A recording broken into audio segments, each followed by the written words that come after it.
우리 모두는 몸을 가지고 살고 있죠. 우리는 몸을 갖고 살고 있습니다. 그래서 하나님께서 우리에게 몸을 주셨고, 그리고 마음, 혼을 주셨고, 그리고 인간만이 할 수 있는 하나님을 찾을 수 있고, 하나님을 알 수 있고, 하나님과 교제할 수 있고, 하나님을 예배할 수 있는 영을 주셨습니다. 아멘. 우리에게 영을 주신 하나님 감사합니다. 아멘. 그런데 우리 몸은 우리 존재의 중요한 한 일부입니다.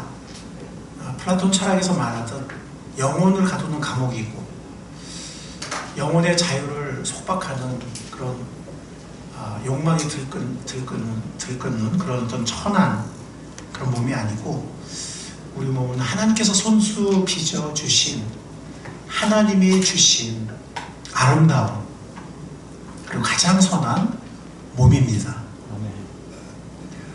아멘이 없네요. 몸은 선한 것입니다. 아멘. 몸은 하나님이 주신 것입니다. 근데 이 몸은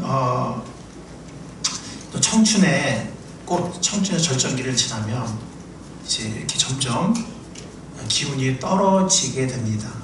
그래서 어느 순간 내가 옛날 몸이 아니네, 이런 생각이 들죠. 우리 재호 형제나 정훈 형제나 아직 그러진 않죠? 네. 그러나 이제 점점 기력이 떨어지죠. 네. 그리고 병이 또 들고, 이렇습니다. 그리고 언젠가는 나이가 들어가면서 늙어갑니다. 하나님은 이 고린 부활장이라고 하는 이 고린 15장에서 사도 바울을 사용하셔서, 사도 바울을 통해서 먼저는 예수 그리스도의 부활을 증거하셨고, 그리고 나서는 우리도 부활할 것임을 증거해 주셨습니다. 그리고 나서는 지난번 설교죠, 그 부활의 몸이 어떤 몸인지를 우리들에게 알려주셨습니다. 오늘 고린도전서 15장 마지막 설교입니다. 이 설교에서는 왜입니다. 왜 부활의 몸이, 왜 우리 몸의 변화가 필요한가, 왜 변화된 몸이 필요한가 하는 것을 오늘 말씀에서 확증하시면서 부활장 고린도전서 15장을 마치고 있습니다. 그래서 오늘 본문 말씀에서 왜 부활의 몸이 필요하고, 왜 이 몸 갖고는 안 되고 이 몸이 변화되어야 하는 것을 분명하게 깨닫는 이번 설교가 될 수 있기를 바랍니다. 첫 번째는 뭐냐면, 왜 이 몸 그대로는 안 되고 이 몸이 필연적으로 변화되어야 하는가.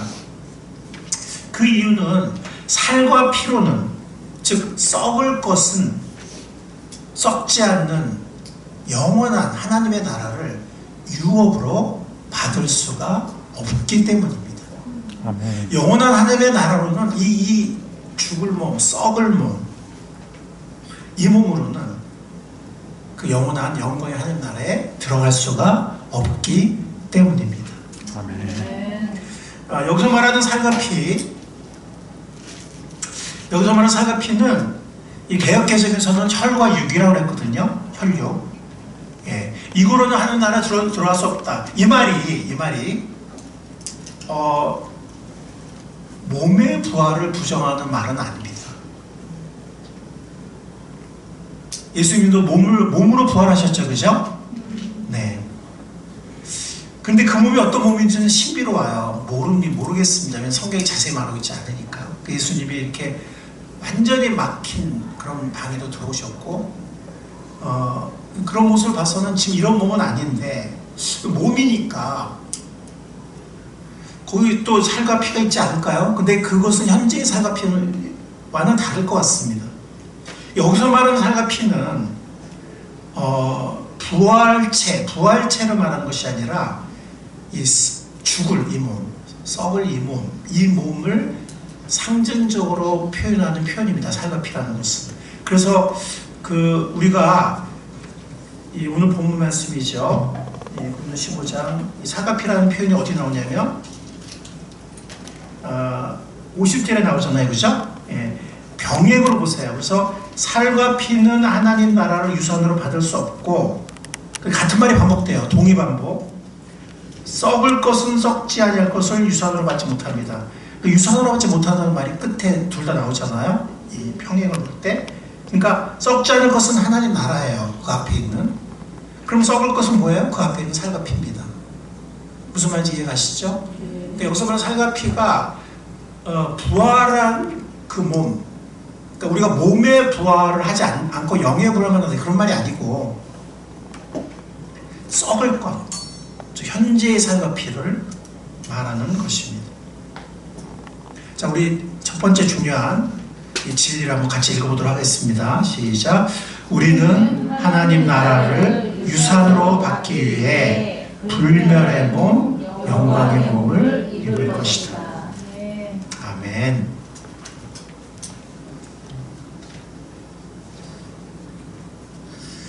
그래서 아까 그 살과 피는 현재의 이 몸, 죽을 수밖에 없고 그리고 썩을 수밖에 없는 이 몸을 말하는 것이라고 말했는데 그런 뜻이기도 하고요. 혹은 이 육신, 즉 이 우리들의 이 육신의 죄악적 취약성을 또 가리킨다고도 볼 수가 있어요. 예, 이 혈과 육, 예, 이 안에는 현재의 혈과 안에는 죄성이 거하고 있잖아요. 그래서 어떤 우리들의 죄악적 취약성을 이 살과 피가 또 암시한다고도 볼 수가 있습니다. 그래서 이 죄성을 가진 이 몸, 죽을 이 몸, 썩어질, 혹은 이미 썩었거나 혹은 썩을 이 몸으로는 거룩하신 하나님의 영광이 거하는 그 하나님 나라에 들어갈 수가 없고 그 나라를 유산으로 받을 수가 없는 것입니다. 그래서 우리는 죄를 짓지 않는 영광의 몸, 죽거나 썩지 않은 불멸의 몸, 아멘. 아멘. 그 몸을 입어야 됩니다. 그래야 우리가 하나님 나라에 들어갈 수 있고 하나님 나라를 유산으로 받을 수 있습니다. 여러분들, 불멸의 몸을 우리가 입게 될 것입니다. 아멘. 영광의 자유를 아는 영광의 몸을 우리가 입게 될 것입니다. 아멘. 얼마나 놀라운 일입니다. 이 얼마나 놀라운 일입니까?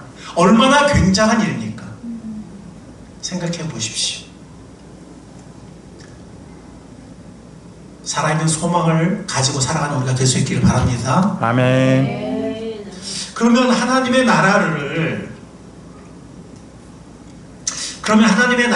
유업으로 받는다고 했는데 이 유산으로 받는다는 말, 이게 무슨 말일까요? 성경에는 뭐 유산, 유업, 기업 이런 말이 종종 나오거든요. 예. 먼저 구약적 그 기원이 있어요. 이 말에 구약적 기원. 그래서 구약에서는 이 유업을 받는다, 유산을 받는다, 혹은 기업을 받는다 할 때는 땅과 연결이 돼요. 뭐와 연결이 된다고요? 하나님이 주시는 그 약속의 땅, 하나님이 주시는 토지, 이건 그냥 땅이 아니고 하나님의 선물이에요. 그래서 이 하나님의 선물이 땅 안에서 온갖 하나님이 주신 축복을 누리는 겁니다. 언제? 율법을 순종할 때. 구약의 의미예요. 근데 이 율법을 순종하지 않는다는 건 하나님과의 그 언약 관계를 깨트리는 거거든요. 하나님과의 언약 관계를 지키는 게 그 율법의 내용이란 말이에요. 네. 그때는 그 땅에서 그 축복을 누리지 못하고 땅의 저주를 받아요. 가뭄이 찾아오고 메뚜기가 찾아오고 비가 내리지 않습니다. 네.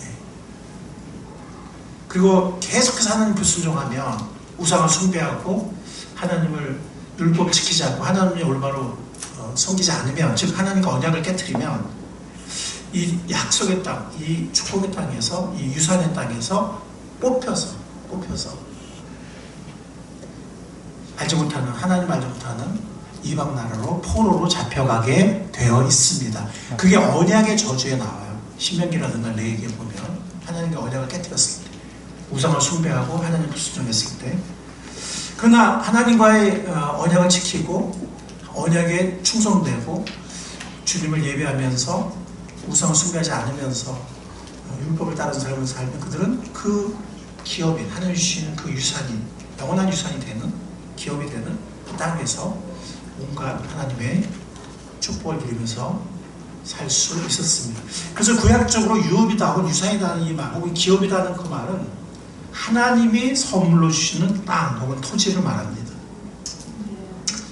요거는 그 그 설교 노트에 있으니까 나중에 찾아보세요. 시간의 관계상.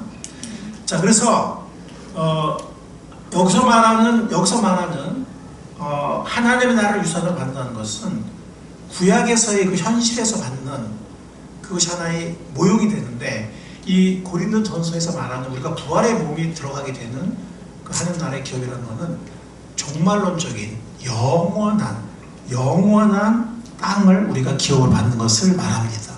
아멘. 현재 우리가 살고 있는 이 땅은 영원합니다. 아멘이 없네요. 네, 영원합니다. 근데 이렇게 영원한 건 아니고 천년왕국 때 엄청나게 근본적으로 바뀝니다. 개혁됩니다. 변혁됩니다. 그리고 천년왕국 이후에 영원한 생명세 땅으로 들어갈 때는 지금 이 땅과는 완전히 다른 그런 땅이 됩니다. 그러나 이 땅을 완전히 불태우고 없애버리고 새로 생명세 땅을 만드는 것이 아니라 이 땅을 완전히 변형시켜서 새 땅을 만드십니다. 아멘. 아멘. 어쨌든 이 땅은 불연속되지 않는 거예요. 단절되지 않는 거예요. 천년왕국 때 정말 이상적인, 낙원적인 그런 모습으로 변하고, 그러나 아직은 완벽하진 않거든요. 근데 이제 새로 천년왕국이 지나서, 근데 그때는 그리스도의 통치가 있죠. 근데 우리가 고린도전서 저번 설교에서 봤지만 그리스도께서 모든 것을, 원수를 다 정복하고 온전한 통치를 이 땅에서 낮아졌던 이 땅, 왕으로 대접받지 못했던 이 땅, 낮아졌던 이 땅을 왕으로 오셔서 이 땅을 모든 원수를 굴복시키고 이 땅 온전한 의의 통치를 한 후에는 아들 자신도 아버지의 통치의 자신을 굴복시키나 했는데, 그거는 영원한 새 땅을 말하는 거예요. 그래서 어쨌든 이 땅이 천년왕국의 낙원으로 이렇게 변하는, 그러고 나서 완전히 토탈 변형되어서 영원한 새 땅이 됩니다. 어쨌든 이 땅이 계속 이어지는 거예요. 변형되긴 하지만. 아멘. 아멘. 하나님은 이 영원한 땅과 거기에서 주시는 모든 은혜, 모든 복으로 우리들에게 영원한 기업을 주실 것입니다. 아멘. 지금 땅 많이 가져 소용없어요. 네, 지금 땅 많이 가져 소용없습니다. 아니, 땅 가지면 좋죠. 나쁘다는 얘기가 아니라, 그걸 또 잘 살고 잘 쓰고 하면 좋은데, 영원한 땅의 기업이 없으면 아무 소용이 없다는 그런 의미입니다. 무슨 얘기인지 아시겠죠? 아멘. 네. 이욥은 마지막 날에 하나님께서 자기 백성에게 주실 것입니다. 그러면 하나님 나라라는 건 무슨 뜻일까? 하나님 나라라는 것은 물론 이런 하나님 나라는 영역이기도 해요. 어떤 이런 공간이나 어떤 영역이기도 하고, 땅과 연관도 되고, 이렇게 땅만이 아니라 이렇게 공간과 연결이 되기도 하지만, 영어로는 realm 혹은 realm이라고 하는데 R로 시작하죠. R-E-A-L-M 하면 영역이란 말이거든요.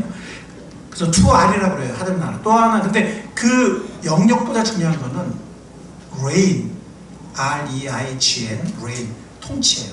하나님의 나라는 물론 영역이기도 하지만 더 중요한 거는 하나님의 통치입니다. 아멘. 하나님의 통치가 이루어지고 하나님의 주권자로 왕으로 거기 임재하시고 하나님 통치가 이루어지는 것은 그 영역 혹은 그 자체가 하나님의 나라입니다. 아멘. 그래서 예수 그리스도의 오심으로 인해서 하나님의 나라는 본격적으로 시작됐어요. 구약이라는 나라가 있어요. 다윗의 통치, 솔로몬 통치 때, 또 모세의 출애굽 때 하나님의 나라가 어느 정도 조금씩 나타났거든요. 하나님의 왕권적인 통치가 나타나고 백성들이 순종을 할 때. 근데 예수 그리스도의, 근데 그건 나중에 실패했잖아요. 궁극적으로. 근데 예수 그리스도의 오심으로 말미암아 다시는 멸하지 않는, 계속해서 성장하는, 그리고 결국에는 완전해지는 하나님의 나라가 본격적으로 시작되었습니다. 아멘. 그래서 예수 그리스도 오셨을 때 죄사함과 회개, 구원도 선포하셨지만 하나님 나라가 가까웠다고 선포하셨습니다. 아멘. 그러니까 예수님의 사역으로 본격적인, 진짜 다시는 실패하지 않는 하나님의 나라가 시작되었기 때문이에요. 우리의 마음이 먼저 하나님의 나라가 될 수 있기를 바랍니다. 아멘. 온갖 근심, 걱정, 불안, 욕심, 술 취함, 미움, 후회, 상처, 죄책감, 죄의 노예, 잘못된 습관 이런 걸로 들끓어 있는 그런 마음이 아니고 예수 그리스도의 보혈로 정결해진 마음, 아멘. 하나님이 임재하시는 마음, 아멘. 하나님의 통치가 이루어지는 마음, 아멘. 평화와 의와 진리와 자유가 있는 능력이 있는 그 하나님의 나라가 우리들의 마음에서 먼저 이루어져 나가기를 바랍니다. 아멘. 그리고 이 교회, 구원받은 하나님의 백성 모여있는 이 교회가 하나님의 나라입니다. 아멘. 우리는 지금 불완전하지만 작은 천국을 맛보고 있는 것입니다. 작은 천국을 연습하고 있는 것입니다. 물론 완벽하지 않지만 때로는 불완전하고 한계가 있고 제약이 있고 실패도 있지만 그러나 우리는 이미 하나님의 나라를 조금씩 맛보고 있는 것입니다.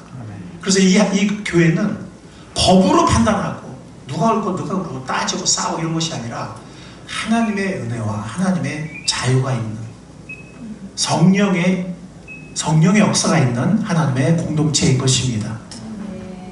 이곳에서 하나님의 천국의 법이 은혜와 자유와 용서와 진정한 교제와 그리고 힘든 일까지도 나누면서 서로를 위해서 기도해주는, 서로를 케어해주는, 용납해주는, 서로를 세우고 격려해주는, 올바른 길로 이끌어주는 하나님의 나라가 하나님의 교회에서 점점 더 성장해 나갈 수 있기를 바랍니다. 아멘. 그리고 하나님의 백성이 가는 곳에 거기 하나님의 나라가 또 이루어질 수 있어요. 주님과 요셉처럼 다니엘처럼 주님과 동행하는 학교든 우리 청소년들이 하나님과 동행하면서 학교에 가면 거기 하나님의 나라가 조금씩 이루어져 가는 거예요. 우리 직장 생활하는 사람들, 우리 형제님들이나 자매님들은 좀 주님과 동행하면서 요셉처럼 다니엘처럼 주님과 동행하면서 뭐라 그랬죠? 주님이 함께 하시니까 형통했다고 했죠. 그죠? 주님이 함께 하시면서 주님의 모습이 나타나고 주님의 은혜와 주님의 능력이 나타나고 주님의 의가 나타나고 거기에 하나님의 나라가 이루어져 나가는 것입니다. 아멘. 그러나 이 땅에서 이것이 결코 완전하지 못해요. 그러나 예수님이 다시 오실 때 하나님의 나라가 저 구름 위에 어디서 구름 위에서 뭐 하프 튕기면서 그런 것이 아니라 하나님의 나라가 이 땅에 완전해질 것입니다. 아멘. 그래서 하나님의 뜻이 하늘에서만이 아니라 이 땅에서도 주기도문에 있는 것처럼 이루어질 것입니다. 아멘. 가드너라는 학자가 하나님의 나라를 이렇게 정의 한번 해봤어요. 제가 좀 말씀드린 걸 한번 이렇게 정리해 본 거예요. 마지막 때 그리스도가 왕으로 오셔서 땅에 화평과 의를 가져오시고 사망을 포함하여 하나님의 모든 원수를 정복하실 때 언약의 모든 약속이 성취되는 상태를 말한다. 이렇게 학문적으로 정의했어요. 무슨 말인지 이해가시죠? 예, 즉 하나님의 영원한 통치와 그 모든 은혜와 복, 이것을 하나님의 나라라고 합니다. 중요한 건 two 아니라고 했죠. 첫 번째는 reign, 통치, 그 다음에 realm, 그 다음에 영역보다는 통치가 더 중요하다. 근데 이런 하나님의 영원한 이 하나님의 나라를 지금은 하나님 나라가 벌써 임재했고 여러분들 이미 그러나 아직 그 종말론적 원리 아시죠? 네, 우리는 이미 구원받았지만 언제가 몸까지 영원히 구원받을 것이고 이미 하나님 나라가 임했지만 언제가 온전한 하나님 나라가 임할 것이고 온전한 하나님 나라는 아직 임하지 않았고 이렇게 이미와 아직. 그래서 우리가 하나님 나라가 이미 임했지만 우리가 맛을 보고 있지만 그러다 이 영원한 하나님의 나라를 유산으로 받으려면 이 몸으로 들어갈 수 있다 없다? 이 몸으로 들어갈 수 없다. 우리는 혈과 육, 이 썩을 몸이 아니라 영광의 몸, 불멸의 몸을 입어야만 그 영원한 하나님의 나라의 영광의 그 유산, 영광의 기업에 들어갈 수 있습니다. 자, 그렇다면 언제 우리가 이런 몸을 입을까요? 입어야 되잖아요. 그래야 하나님 영원한 나라에 들어갈 거 아니겠어요? 그죠? 물론 이제 예수님의 피로 죄사함 받고 하나님의 자녀가 되는 건 기본이죠. 예. 예수님의 피로 죄사함 받지 못하고 하나님의 자녀가 되지 못하면 이건 벌써 근본적으로 하나님에 들어갈 수가 없어요. 그런 사람들도 이 몸으로 들어갈 수 없다는 거잖아요. 그죠? 그러면 이 불멸의 몸, 영광의 몸을 언제 입게 될까요? 언제? 자, 아까 제가 뭐라고 그랬죠? 이 영원한 하나님의 나라는 언제 이루어진다고요? 누가 다시 오실 때? 주님이 다시 오실 때 아멘. 그때 우리가 불멸의 몸을 입습니다. 아멘. 왜 그때 하는 영원한 나라 시작이 되니까 지금도 하늘 나라는 벌써 임했지만 온전한 나라는 그때부터 이루어지니까 그 들어가야 되잖아요. 그렇죠? 그렇죠? 예수님이 다시 오실 때 우리는 불멸의 몸을 입게 될 것입니다. 영광의 몸을 입게 될 것입니다. 자, 우리가 데살로니가서 4장을 한번 읽어보도록 하겠어요. 그러면 제가 16절을 읽겠습니다. 여러분들 17절 읽어주시기 바랍니다. 주님께서 호령과 천사장의 소리와 하나님의 나팔 소리와 함께 친히 하늘로부터 내려오실 것이니 그리스도 안에서 죽은 사람들이 먼저 일어나고 그 다음에 살아남아 있는 우리가 그들과 함께 구름 속으로 이끌려 올라가서 공중에서 주님을 영접할 것입니다. 이리하여 우리가 항상 주님과 함께 있을 것입니다. 이 구름 속 먼저 그리스도 안에서 죽은 사람들이 먼저 일어난다고 16절에서 그랬죠, 그죠? 네. 이게 뭐예요? 죽은 사람들이 먼저 일어난다. 이게 뭡니까? 죽은 사람들의 부활. 부활입니다. 그때 그들은 이 불멸의 몸, 썩지 않는 몸, 영광의 몸, 우리보다 먼저 입어요, 죽은 사람들이. 그리고 예수님 다시 공중 재림하실 때 만약에 살아있는 사람들이 있다면 우리 중에 살아있는 사람들이 있을 수도 있겠죠. 예. 저는 뭐 제가 죽기 전에 예수님 오셨으면 좋겠는데 그건 뭐 모르니까. 네. 여기 우리 어린 자녀들은 살아있는 채로 휴거될 가능성이 굉장히 높죠. 우리보다는. 뭐 우리도 그럴 수 있고 우리도 그건 모르는 거죠. 언제든 주님 오실 수 있으니까. 그래서 그 다음에 살아남아있는 우리도 그들과 함께 구름 속으로 이끌려 올라가서, 자, 이 몸으로 우리가 구름 속으로 이끌려 올라갈 수 있을까요? 이 몸으로? 네. 50cm도 안 올라갑니다. 서전트 점프가 50도 안 돼요. 주님의 부활의 몸과 같이, 혹은 죽은 사람들의 부활의 몸과 같이 우리의 몸도 이 영광의 몸으로, 불멸의 몸으로 순식간에 홀연히 변화될 것입니다. 아멘. 그래서 우리가 공중으로 이끌림 올림 받아서 공중에서 주님을 영접하게 될 것입니다. 아멘. 자, 그게 바로 오늘 본문 말씀의 52절입니다. 52절 우리 다 같이 한번 읽도록 하겠습니다. 고린도전서 15장 52절 오늘 본문 말씀이죠. 52절. 자, 시작. 마지막 나팔이 울릴 때 눈 깜빡할 사이에 호련히 그렇게 될 것입니다. 나팔 소리가 나면 죽은 사람은 썩어 없어지지 않을 몸으로 살아나고 우리는 변화할 것입니다. 그들은 부활하고 우리도 뭐 한다고요? 어떤 몸으로? 불멸의 몸으로, 영광의 몸으로 변화된다고 했습니다. 그래서 공중에서 다시 오시는 주님을 맞이하고 영접하고, 예수님이 신랑이시잖아요. 우리가 신부잖아요. 그죠? 우리는 기름을 준비한 신부잖아요. 그죠? 그래서 공중에서 혼인잔치, 어린 양의 혼인잔치에 참여하게 될 것입니다. 오늘 우리가 아까 찬양했던 예수 영광 중에 부름 다시 아까 했잖아요. 그 완전히 우리 믿음하고 똑같아요.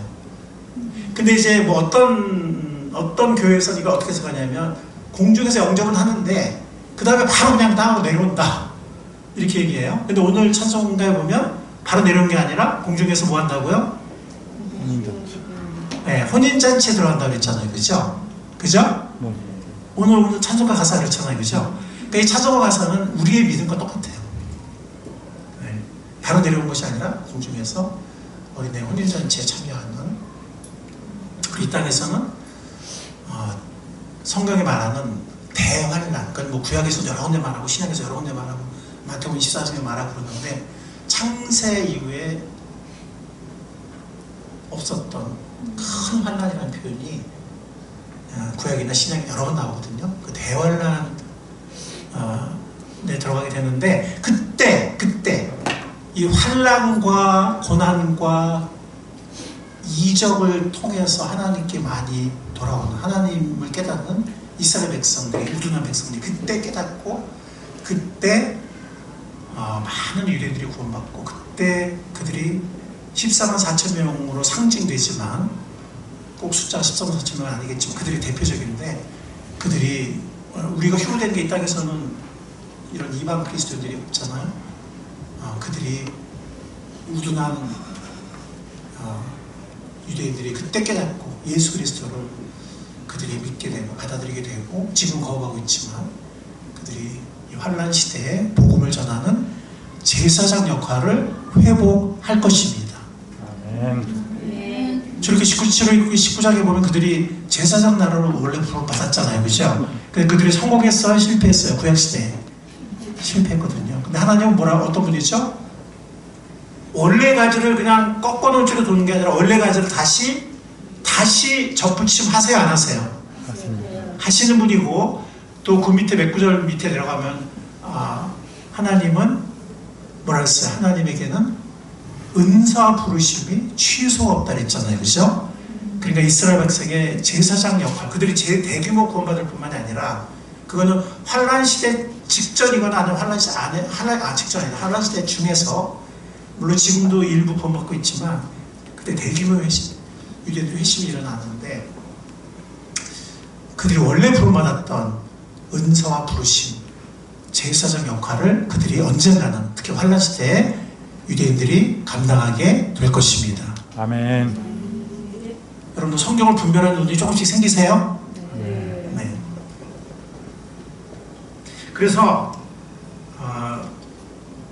우리는 그때 공중에서 주님 만나서 바로 내려오는 게 여기 대화가 벌어지니까 같이 바로 내려오는 게 아니고 어린 양의 혼인잔치, 상도 받고 어린 양의 혼인잔치에 참여하게 됩니다. 이 땅에서는 유대인들의 대규모 회심과 또 그들이 받는 핍박 중에서도 유대인들이 한번 깨달으면은 그들은 고난 중에 핍박을 두려워하지 않거든요. 전 세계에 복음을 전하. 그때 유대인들도 다른 유대인들도 구원받지 그때 환란 시대 전에 구원받지 못했던 이방인들도 구원받겠죠, 그렇죠? 그래서 계시록 7장에 보면, 혹은 7장과 14장에 보면 13절 같은 얘기하면서 어린 양의 피에 몸을 적신, 그러니까 모든 족속에서 나오는 수많은 무리, 모든 방언과 족속에 나오는 수많은 무리 하나님을 찬양하는 모습을 보게 됐는데 그게 13만 4천 명 그 다음에 나오거든요. 그 13만 4천 명의 전도를 통해서 환란 시대에도 모든 족속, 모든 방언에서 예수 그리스도의 피에 적신 그런 수많은 사람들이, 구원받는 사람들이 환란 중에서도 하나님 앞에 나오게 되는 것입니다. 유대인들의 제사장 역할을 통해서 이 놀라운 일을 결국 회복하시고 이루신 하나님을 찬양합니다. 자, 이렇게 하나님께서 우리 몸을 변화시키는 것은 그리스도의 재림 때인데, 아까 우리가 52절 본문 읽었죠, 그죠? 호련히 순식간에 죽은 자들이 일어나고 우리도 변화될 것이다 라고 고린도전서 15장 52절에서 말하고 있는데, 이 8절 데살로니가 4장하고 똑같은 같은 얘기를 하고 있는 거예요. 그래서 우리가 구름처럼 이끌어 올라갈 때 변화된 몸으로 이끌어 올라가는 거죠. 그리고 살아있는 우리가 그렇게 되기 전에 죽은 사람들이 먼저 일어나게, 즉 부활하게, 부활체를 입게 되는 것입니다. 주님의 재림의 날, 우리가 불멸의 몸을 입게 되는 날, 욕된 몸이 아니라, 약한 몸이 아니라, 죄 짓는 몸이 아니라 강한 몸, 자유로운 몸, 능력 있는 몸, 불멸의 몸, 영광의 몸, 자유의 몸을 입게 될 그날을 사모합니다. 아멘. 그리고 나팔수라고 했는데, 이 나팔은요, 어떤 이단들이 이 나팔을 환란 시대도 나팔이 있어요. 일곱 나팔. 그걸 연결시켜서 막 이상하게 해석하는 사람들이 있는데, 나팔은 성경에 여러 번 나와요. 구약에도 나오고, 뭐 백성들을 모을 때, 혹은 뭐 행진할 때, 그 다음에 또 전쟁 나갈 때, 또 뭐 축제 때, 또 왕으로 등극할 때, 그러니까 여러 용도가 있는 거예요. 나팔은 그냥 모두가 똑같은 나팔을 연결하면 잘못된 해석이 나와요. 왜냐하면 나팔은 여러 가지 용도가 있는 건데. 그래서 계시록의 일곱 나팔은 환란이 하나하나 시작되는 나팔이고, 지금 이 나팔은 환란의 나팔이 아니라 재림의 나팔입니다. 아멘. 재림의 나팔 소리가 힘차게 울려 퍼질 때, 호령과 천사장 소리가 울려 퍼질 때, 주님이 하늘로부터 공중으로 재림하실 때, 우리가 변화된 몸으로, 불멸의 몸, 영광의 몸으로 귀하신 우리 주님, 다시 오신 우리 주님을 공중에서 만나게 될 것입니다. 아멘. 자, 두 번째 중요한 진리는 뭐냐면, 부활의 몸을 입을 때, 왜 우리가 부활의 몸을 입어야 되느냐? 부활의 몸을 입어야만 죄와 사망에 대한 승리가 현실이 되기 때문입니다. 아멘. 부활의 몸을 입기 전까지는, 이 영광의 몸을 입기 전까지는 우리는 죄와 사망에 대한 승리가 비록 영적인 성장으로, 공동체의 도움으로 조금씩 이루어져 나가고는 있지만 결코 그날이 오기 전에는 완벽한 승리는 없습니다. 아직까지는. 아멘. 이미 그러나 아직이에요. 영적으로 성장한다는 얘기는 승리를 조금 더 배워나간다는 얘기예요. 조금씩. 가정생활에서, 학교생활에서, 직장생활에서, 부부관계에서, 이웃관계에서, 교회에서, 섬기면서, 영혼들을 대하면서 이렇게 승리하는, 그게 점점 많아지는 거 조금씩. 그게 영적인 성장이에요. 하나님의 구원의 은총, 구원의 선물, 구원의 축복들을 좀 더 많이 누리는 거예요. 그러나 이 땅에서는 죄와 사망에 대한 완벽한 승리는 아직은 없습니다. 그래서 우리가 결국 죽어요, 안 죽어요? 우리 사랑하는 사람들 죽어요, 안 죽어요? 구원받은 사람도 죽어요. 늙어요. 그리고 구원받은 사람도 어떤 때는 죄를 져요, 안 져요? 우리가 부활의 몸을 왜 입어야 되냐? 부활의 몸을 입어야만 죄와 사망에 대한 완벽한 승리가 현실이 될 것입니다. 아멘. 우리는 죄에 대해서 완전한 승리를 얼마나 갈망합니까? 얼마나 간절히 원하고 있습니까? 로마서 7장에서 사도 바울은 우리를 대표해서 탄식하잖아요. 오라 나는 공고한 사람입니다.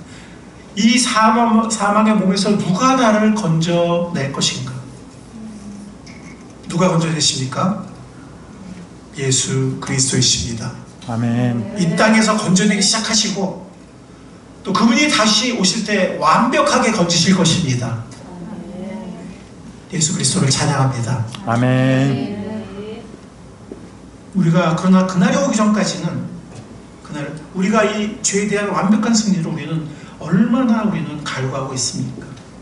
이 온전한 승리는 그러나 주님 다시 오시기 전까지는 완전히 이루어지지 않습니다. 이 땅에 사는 동안 시시때때로 죄는 우리를 굴복시키고 죄는 우리를 좌절시키곤 합니다.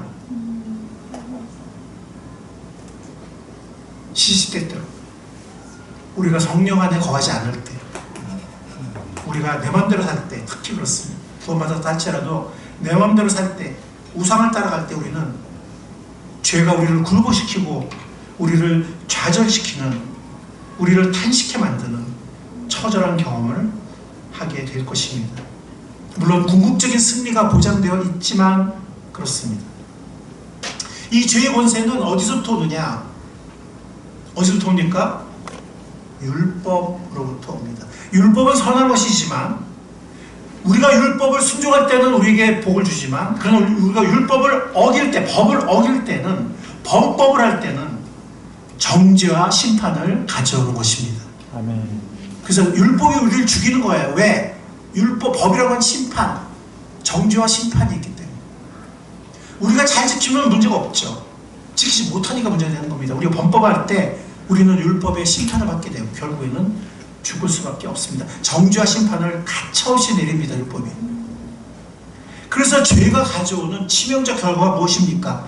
율법을 통해서 죄는 치명적으로 사망과 죽음을 가져오게 되는 것입니다. 육신의 죽음은 물론 영적인 죽음을 가져옵니다.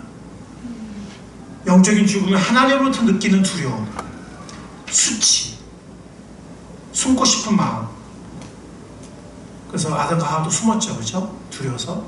그러나 그래서 끝난 것이 아니라 결국에는 에덴에서 어떻게 됐죠? 에덴에서 추방되었습니다. 스스로도 숨지만 하나님께 추방을 받는 것입니다. 그리고 영원한 심판, 즉 종말에 하나님의 궁극적인 의의 심판을 통해서 하나님으로부터 영원히 쫓겨나서 불못에 가게 되는 것입니다. 불못으로 가게 되는 것입니다.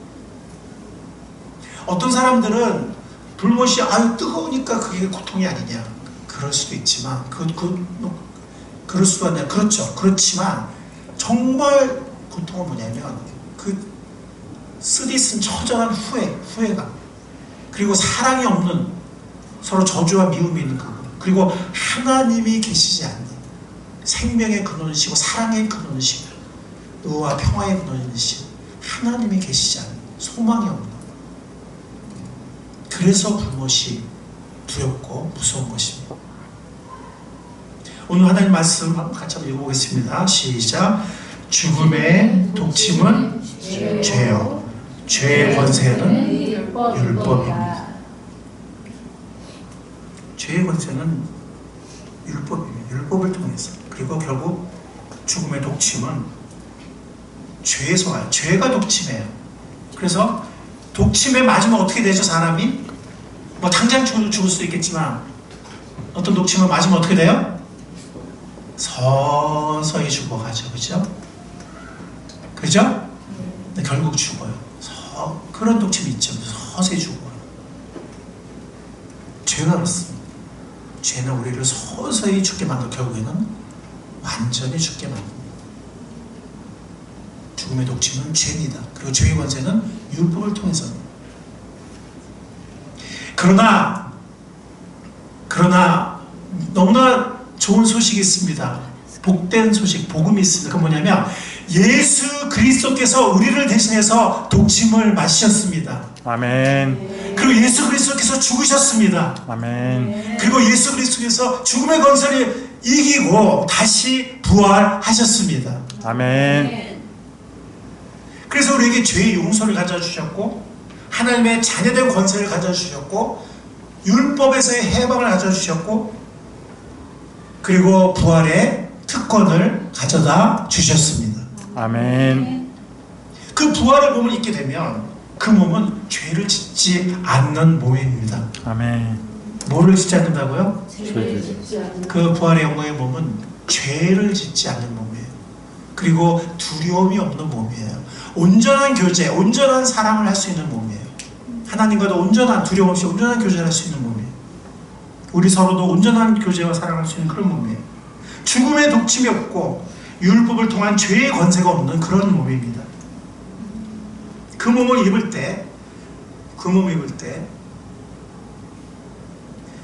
죄와 사망에 대한 승리는 완전한 승리, 완벽한 승리는 우리의 현실이 될 것입니다. 아멘.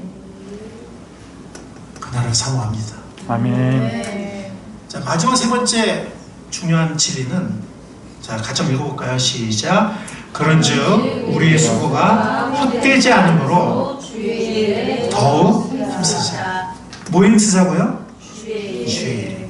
근데 이 힘쓰자는 말은요, 그 동사가 원어가 풍성하다. 이게 지금 동사인지 형용사에 대해서 까먹었는데 이게 풍성하다는 뜻도 돼요. 그래서 똑같은 원어가 다른 구절에서는 풍성하기를 구할지니 이렇게 풍성함으로 번역이 됐어요. 그래서 어떤 번역 성경은 주의 일에 더 풍성하자 이렇게 번역한 뭐 소수긴 하지만 그런 번역도 가능합니다.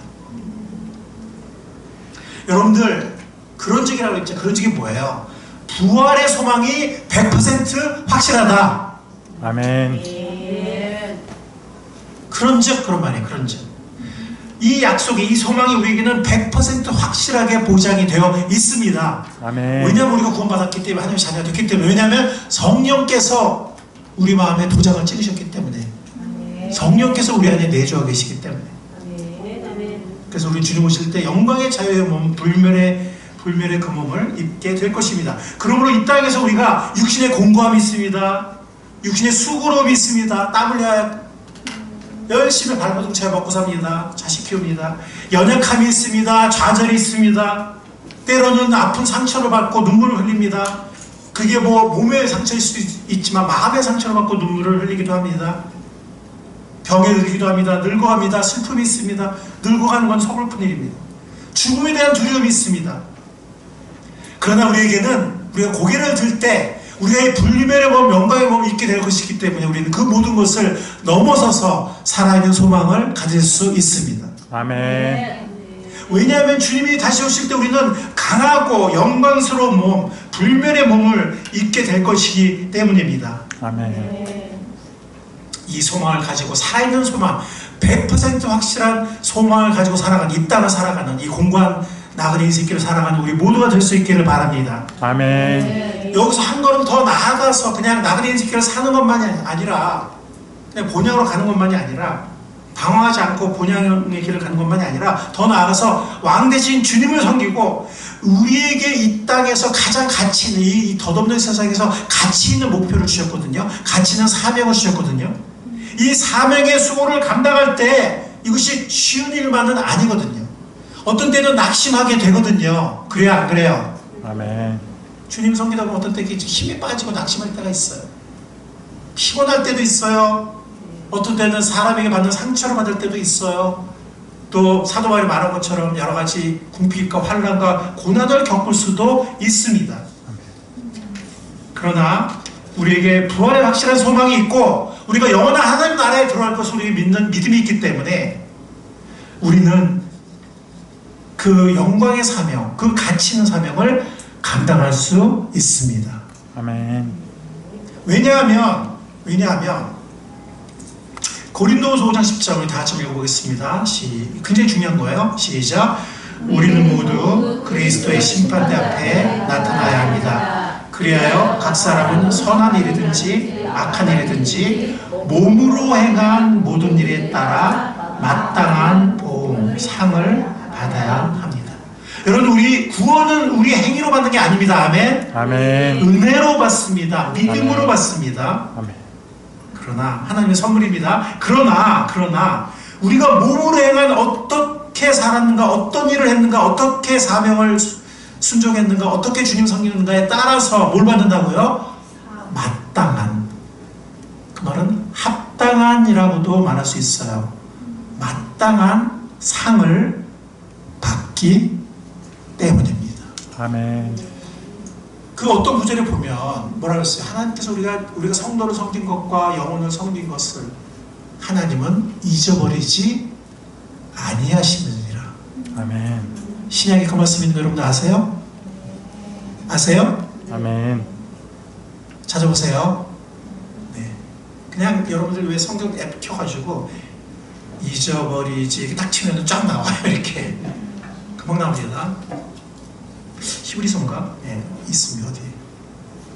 잊어버리지 않으십니다. 주님은. 아멘. 때로는 주님 사명을 섬기다가 때로는 사람한테 상처를 받거나 아니면 낙심하거나 그럴 때 아무도 알아주지 않는 것 같고 내가 하는 일이 그냥 쓸모없는 일인 것 같고 때로는 자식 기도하면 그럴 때가 있잖아요. 영적인 자식 그쵸? 영혼들 전도하거나 영혼들 이렇게 섬기고 아이들 섬기고 목자를 섬기고 할 때 어떤 때는 내가 하는 수고가 그냥 쓸모없는 것 같고 그럴 때가 있어요. 그리고 내가 섬기는 거 누가 알아주나? 아무도 안 알아주는 것 같아. 하나님이 알아주십니다. 아멘. 하나님이 잊어버리지 않으십니다. 그리고 반드시 상을 주십니다. 아멘. 그래서 그런 사람에게는 주님의 섬기고 사명에 헌신하고 수고한 사람들에게는 하나님께서 더 많은 상급을 주십니다. 아멘.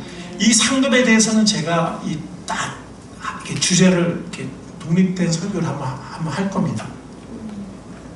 이 상급에 대해 우리가 구원에 대해서 너무 잘 알고 있는데 이 영원한 하나님의 나라에서 이 땅의 기업을 우리가 어떻게 받는지 어떤 상급이 주어지는지 우리가 잘 모르는 사람들이 너무 많아요. 이 영원한 기업에 대해서 그리고 상급에 대해서 한번 제가 설교를 하도록 하겠습니다. 주님을 섬기며 사명에 헌신하고 수고한 모든 사람들에게 하나님은 더 많은 상을 주십니다. 아멘. 더 풍성한 영광의 유산을 주십니다. 아멘. 그건 주님이 약속하신 거예요. 많은 구절에서 언젠가 설교하겠습니다. 아까 고린도서 5장 10절 하나만 하더라도 분명하게 우리의 행위와 우리의 수고를 따라서 마땅한 상을 주신다고 약속하셨습니다. 일단 이 상급은 천년 왕국에서 일단 주어집니다. 이사야 11장이 뭐예요? 뭐 표범과 어린 양이 함께 뛰놀고 그죠? 그 알죠?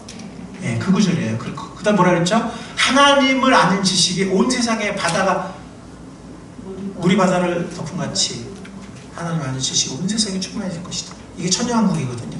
근데 이 나라는 100세 이상 사는 사람들이 많은데 뭐 오래 사는데 아직은 죽음이 있어. 아직은. 예. 아직은 영원한 새 땅이 아니기 때문에 예. 이 천년왕국 이 상급과 유업은 계시록 20장에 나오는 그때 부활한 순교자들, 그 다음에 징세기 표를 받지 않은 사람들, 이런 사람들이 교회 시대 때 주님을 신실하게 섬겼던 사람들과 함께 그리스도와 함께 왕노릇한다고 그랬습니다. 아멘. 그리스도와 함께 왕노릇, 이거는 천년왕국이에요. 그리스도가 통치한다는 천년왕국입니다.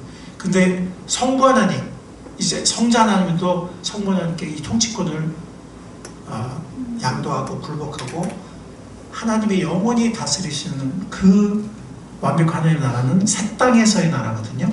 근데 이 천년왕국에서는 누가 다스린다고요? 이 땅에서 예수님. 처음엔 종으로 오셨던 예수님이 재림 때는 왕으로 오셔서 새 땅으로 가기 전에 이 땅에서, 물론 낙원처럼 변화되긴 하지만 이 땅에서 왕으로 의롭게 통치하실 것입니다. 아멘. 이때 그리스도와 함께 왕노릇 한다고 했거든요.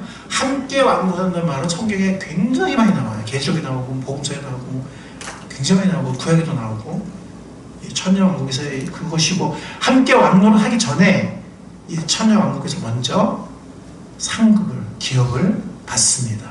아멘. 그리고 거기서는 영원한 새 땅으로 이어질 것입니다. 이 계시록이거든요. 21장 같이 한번 읽어보도록 하겠습니다. 21장 시작. 민족들이 그 빛 가운데로 다닐 것이요 땅의 왕들이 그들의 영광을 그 도성으로 들여올 것입니다. 그리고 사람들은 민족들의 영광과 명예를 그 도성으로 들여올 것입니다. 이 도성은 뭐냐면은 영원한 새 예루살렘 성이에요. 근데 엄청난 규모예요. 이 예루살렘 성이 그 치수를 보면. 근데 그것이 땅으로 내려온다 그래요. 땅으로, 새 땅으로. 그죠? 그리고 땅으로 내려온 그 새 예루살렘 성, 그 안으로 땅의 왕들이 그들의 영광을 가지고 들어온다고 그랬어요.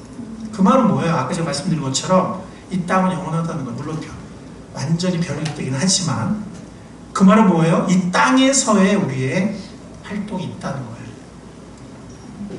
그래서 웨인 그루뎀이라는 전 세계적으로 가장 유명한 조직신학자가 이런 글을 썼는데, 제가 한번 이 새 땅에서의 우리의 살아가는 모습을 묘사한 거거든요. 한번 읽어드릴게요. 한번 잠깐 들어보시기 바랍니다. 새하늘과 새 땅에는 결코 늙거나 약해지거나 아프지 않을 우리 부활의 몸을 위한 공간이 있을 것이다. 이 관점을 뒷받침하는 중요한 차관점은 하나님이 피조물을 심히 좋게 만드셨다는 사실이다. 처음에 창조해서 하나님이 심히 좋게 여기셨잖아요. 그죠? 너무 좋다 그랬잖아요. 그게 회복이 된다는 거예요. 그러므로 하나님 만드신 창조 세계나 피조물에 관해, 또는 그분이 우리에게 주신 몸에 관해 본질적으로 죄악되거나 영적이지 않은 것, 영적이지 않다고 말할 수 있는 것은 전혀 없다. 즉, 이 피조 세계와 우리의 몸은 영적이라는 거죠. 플라톤적으로 말하는 그렇게 막 욕되고 비천한 게 아니라 죄로 인해서 그렇게 되는 것이지, 몸 자체 혹은 피조물 자체는, 피조물도 우리 인간의 죄 때문에 저주받고 있는 거잖아요. 근데 이것을 부활의 날에 회복했을 때는, 이 새 땅에서는 이 몸 자체 혹은 피조물 자체는 영적인 거라는 거예요. 죄악되거나 비천한 게 아니라는 거예요.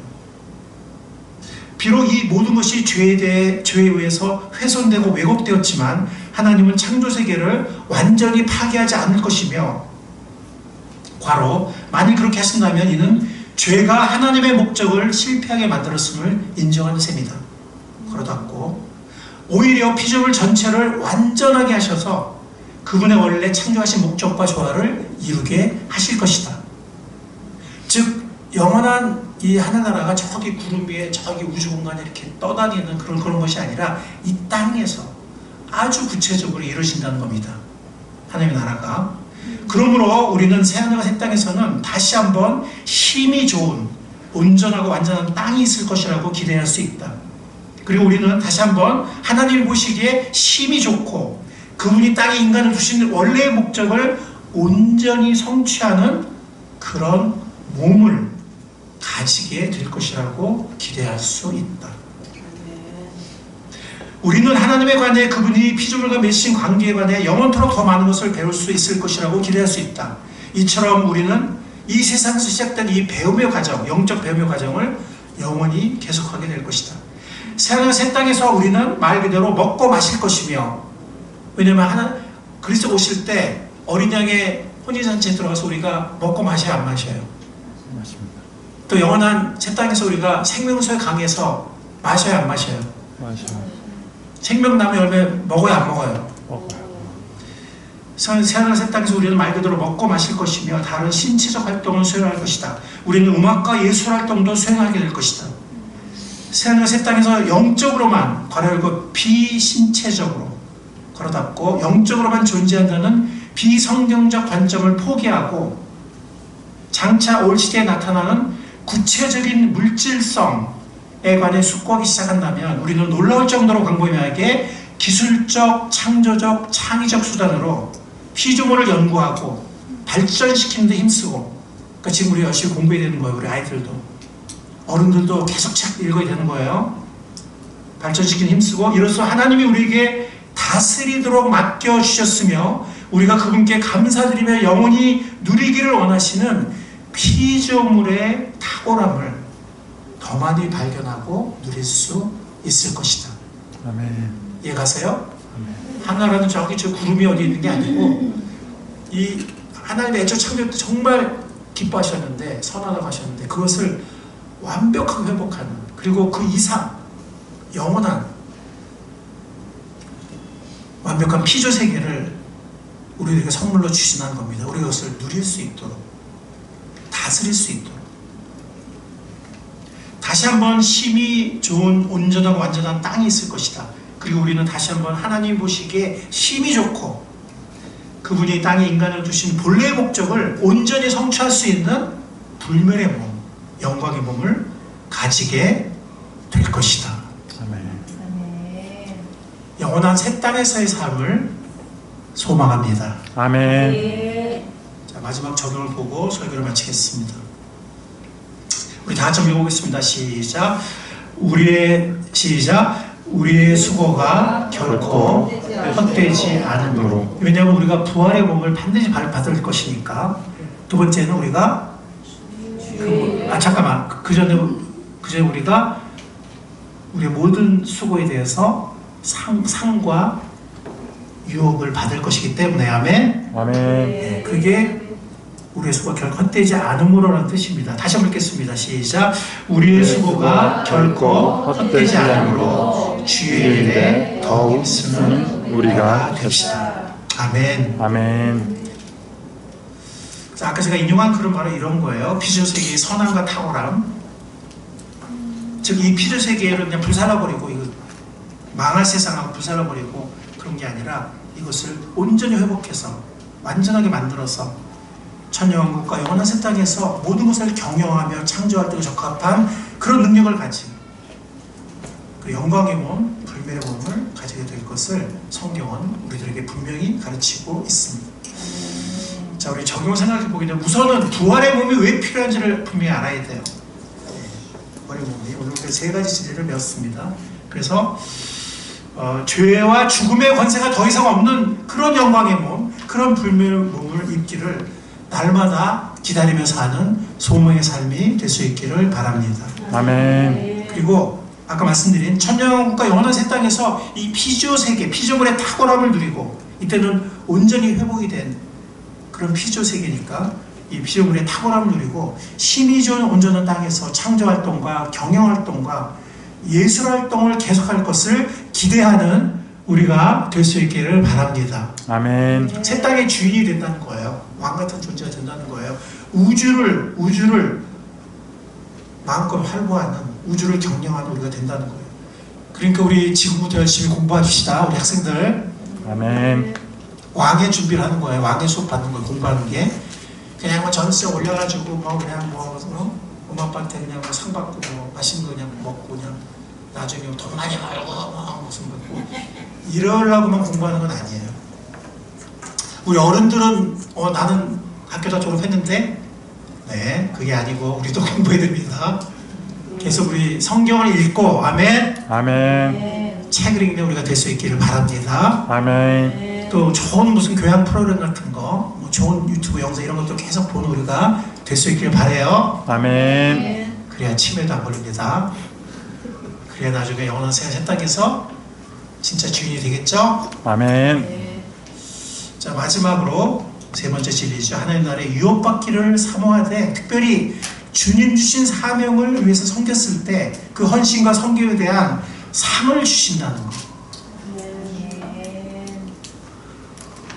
어떤 사람들은 뭐 상 받으려고 일하나요? 꼭 상 받으려는 거 아닌데요. 그런 사람들도 있는데 네, 아직 쓴맛을 못 봐서 그래요. 네. 섬기다 보면 어떻게 힘들어요. 네? 네. 그때 우리가 하나님이 그걸 기억하시고 상 주시는 게 참 힘이 되죠. 아멘. 아멘. 네, 헌신과 성교에 대한 상을 받기를 고대하는 우리가 될 수 있길 바랍니다. 아멘. 그리고 주님 이 사명에 좀 더 헌신하는, 좀 더 열심히 내는 우리 모두가 복된 삶이 될 수 있기를 바랍니다. 아멘. 기도하겠습니다. 아멘. 주님, 오늘 우리들에게 살아있는 진리를 가르쳐 주셔서 감사합니다. 이것이 그냥 하나의 교리로 끝나는 것이 아니라 이 산 진리가 우리 삶을 일으켜 세울 수 있도록 역사해 주옵소서. 아멘. 이 하나님의 살아있는 진리가 우리 삶을 이끌어 나갈 수 있도록 주님 함께하여 주옵소서. 아멘. 감사드립니다. 진리의 하나님, 생명의 하나님, 예수 그리스도 이름으로 감사하며 기도하옵나이다. 아멘. 아멘.